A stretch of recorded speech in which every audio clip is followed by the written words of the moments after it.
e falar sobre o equilíbrio do casamento e ministério, né?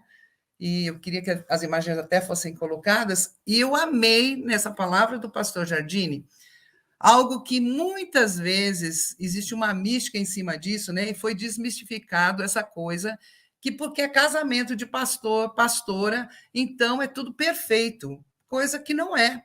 Casamento é construção e dia após dia a gente vai edificando essa estrutura, né? Então, aquela coisa da família da margarina, né, da propaganda da margarina, não é a realidade, não é a verdade. Agora, podemos chegar, sim, a um bom equilíbrio e ter uma estabilidade conjugal, porque esse equilíbrio que traz para o relacionamento é o Espírito Santo.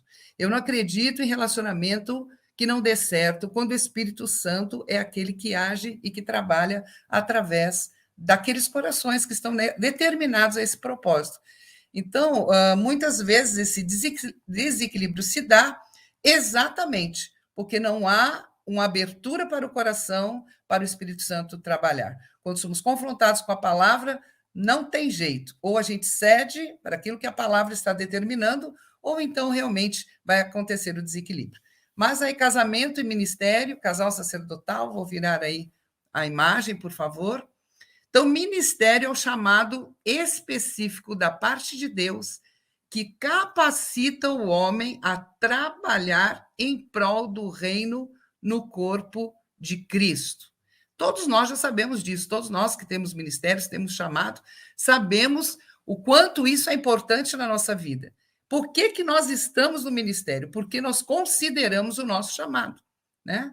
Então, é um chamado específico da parte de Deus, é uma coisa nossa com o Senhor, né? Para trabalhar aonde? Para o reino no corpo de Cristo. Não tem como não ser dessa forma. Então, para se desenvolver, ou para que se desenvolva bem, o chamado para quem quer ser casado no ministério, e eu costumo dizer, querido, se é egoísta, não case. Porque o egoísta vai pensar só em si mesmo, o pastor Daniel Jardine até comentou sobre isso aí. Então, se você quer ser egoísta, ter o seu eu bem grandinho, não se case, porque casamento é partilha todo o tempo.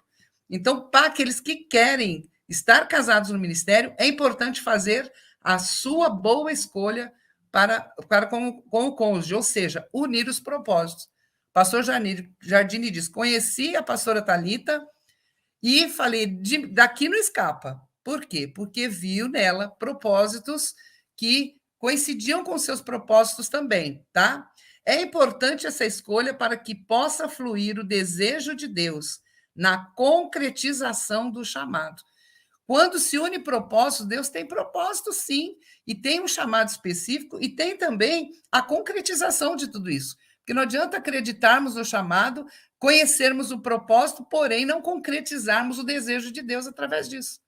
Então, quando nós nos unimos a alguém, nesse propósito ministerial, nós queremos cumprir com esse propósito, os desejos de Deus através dessa união. Então, normalmente, o chamado para pastorear, eu estou dizendo aqui normalmente, apesar de sermos uma igreja quadrangular, né? E que formado por mulher, nós acreditamos nesse chamado e é maravilhoso, e essa liberdade que temos em Cristo Jesus de servir ao Senhor, mas a sua maioria, esse chamado acontece do trabalho específico de liderança para o homem, né? Então é importante, perdão, vou aqui. Normalmente o chamado para pastorear como titular da igreja é do homem, mas isso não impede o desenvolvimento ministerial da esposa. Então, nós temos liberdade dentro da igreja quadrangular de também exercermos o nosso chamado como esposa de pastor. Aquele que encontra uma esposa, acha que ele traz felicidade, é outra versão, e alcança a benevolência ou o favor do Senhor, em Provérbios 18, 22.